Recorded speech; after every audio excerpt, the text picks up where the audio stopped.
The studio was quieter than usual before the taping began. Not because something was wrong, but because everyone sensed it might be. The tension wasn't loud, but it was unmistakable. Like the air just before a thunderstorm. Jasmine Crockett had agreed to appear on Bill Maher's panel. It was framed as a conversation on race, leadership, and generational power in Congress. But that wasn't the whole truth.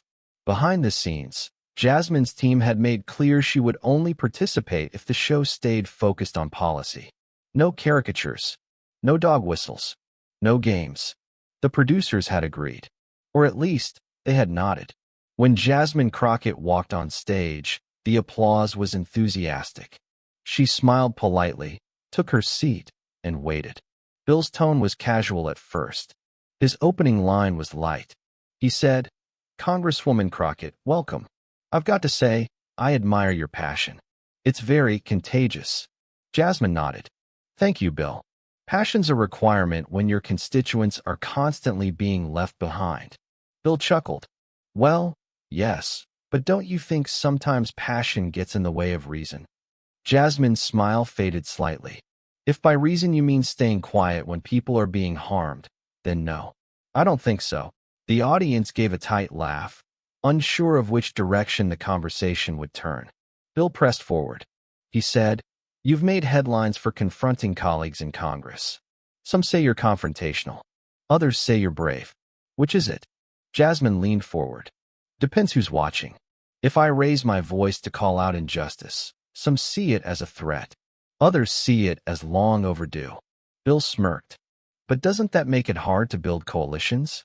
You catch more flies with honey, as they say." Jasmine didn't blink. "We're not trying to catch flies, Bill. We're trying to stop people from dying." That silenced the room. Bill quickly recovered. "But what about decorum? Don't you think the tone you use in Congress matters?" Jasmine said, "Tone only seems to matter when it comes from black women. When we speak directly, we're called rude. When we demand answers, we're labeled angry. Meanwhile, others yell and pound tables and get called passionate patriots." A ripple moved through the crowd. Bill leaned back. "All right, but let's be honest here. Do you think America really wants to be led by outrage?" Jasmine said, "I think America wants to be led by honesty. And if that honesty makes people uncomfortable, maybe the problem isn't the truth. Maybe the problem is what it reveals." That's when the conservative panelist jumped in. He said, "See, this is what people can't stand. Everything is about race. Everything is identity. What happened to talking about the issues?" Jasmine turned to him. "Race is the issue. When black families are twice as likely to be denied mortgages. When school funding is still tied to zip codes that were redlined. When black maternal mortality is 3 times higher than white. This isn't identity politics. This is survival politics." He tried to respond, but Jasmine cut him off. "And I'm tired of being told that naming the problem is the problem." Bill cleared his throat. "Let's keep it civil, Congresswoman." Jasmine looked straight ahead. "Then maybe stop inviting people who would rather silence the truth than face it. Now, before we get to what happens next, and trust me, it changes everything, I need to tell you something important. What you're watching is the kind of real, unscripted moment that major networks try to bury. They'll clip it, spin it, or cut to commercial. But here, we don't censor reality. So if you care about truth over performance and real conversations that can't be rehearsed, hit that subscribe button right now. Because what Jasmine says next is what they'll try hardest to erase. Subscribe now and stay with us. The conservative panelist said, "You're making everything about race because it's easier than debating facts." Jasmine stood up, and suddenly, nobody was sure what would happen next. Jasmine Crockett didn't raise her voice. She didn't wave her hands or shout. She simply stood, and when she spoke, her words cut through the room like a steady flame. She said, "You want facts? Here's one. The average black family has 1/10 the wealth of the average white family. That's not perception. That's the U.S. Census. Here's another. Black students are 3 times more likely to be suspended for the same behavior. Again, that's federal data.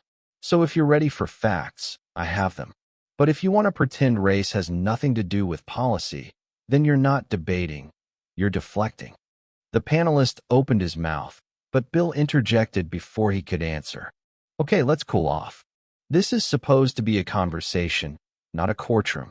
Jasmine turned to Bill, her tone calm but unflinching. Then maybe don't invite people who act like truth is an attack. Bill tried to pivot. He said, Look, Congresswoman, I'm just saying, sometimes when people hear this kind of rhetoric, they tune out. You want to persuade people, not alienate them. Jasmine nodded slowly. You mean white people? Bill blinked. Excuse me. You said people tune out, she continued. But you meant white viewers. Let's be honest. You're worried about them being uncomfortable. But when have they ever had to earn our comfort before we could speak? The room fell into a deeper silence. Even the audience didn't seem to know how to react. Jasmine took a breath. I'm not here to coddle discomfort. I'm here to represent people who never get invited to these rooms. People who watch these conversations from the outside while decisions are made about their lives. The conservative panelist jumped in again. Then maybe you should go back outside with them. There was a pause. It wasn't long, but it was long enough to feel dangerous. Jasmine turned slowly toward him. Say that again. He laughed nervously. Relax. It was a joke. She said, It wasn't a joke. It was a dog whistle. And the fact that you said it on national television shows exactly why I don't sit quietly anymore. Bill tried again to regain control. Let's not turn this into a shouting match. I'm not shouting, Jasmine said. This is what it sounds like when someone stops swallowing their anger just to be allowed at the table. The conservative panelist muttered, Here we go again. And Jasmine finally lost her composure, not in volume, but in restraint. She said, You don't get to roll your eyes while people die. You don't get to sigh through suffering and call that reason. You don't get to make a career out of telling people they're imagining their oppression. The audience was no longer passive. Some were clapping. Some were visibly shaken. A few sat motionless, watching something they hadn't expected but couldn't look away from. Bill leaned forward. Congresswoman, I respect your passion, but... No, Bill, Jasmine cut in. You respect performance. You respect neat little packages of outrage that fit your format. But the truth is messy. The truth doesn't make you laugh. It makes you uncomfortable. And maybe it should. She placed her palms flat on the table. If this show can't handle that, then maybe I don't belong here. She stood again. This time, more firmly. Bill said, Are you walking out? Jasmine didn't answer right away. She looked at the other panelists, then at the audience. Then she said, I came here thinking this was a conversation.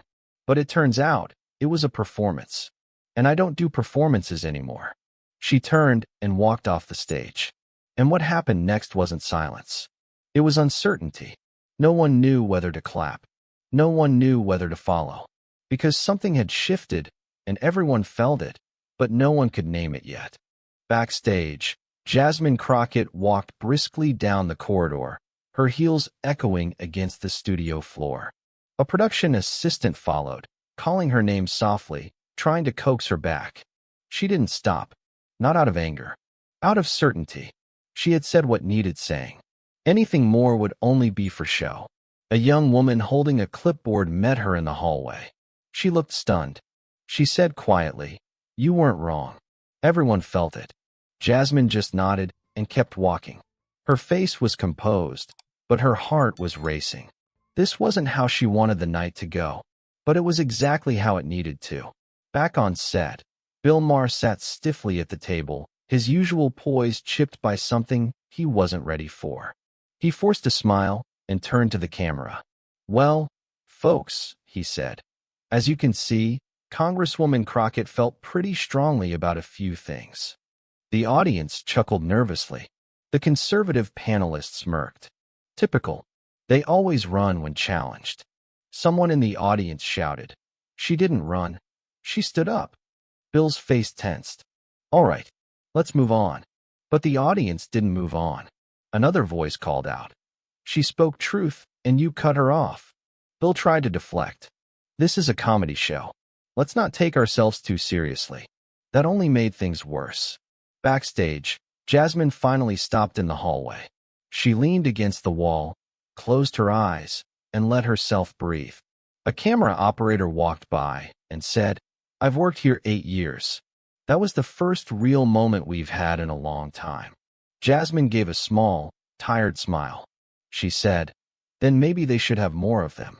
The show returned from commercial break, but something was off. Bill's voice felt thinner. The jokes landed flatter.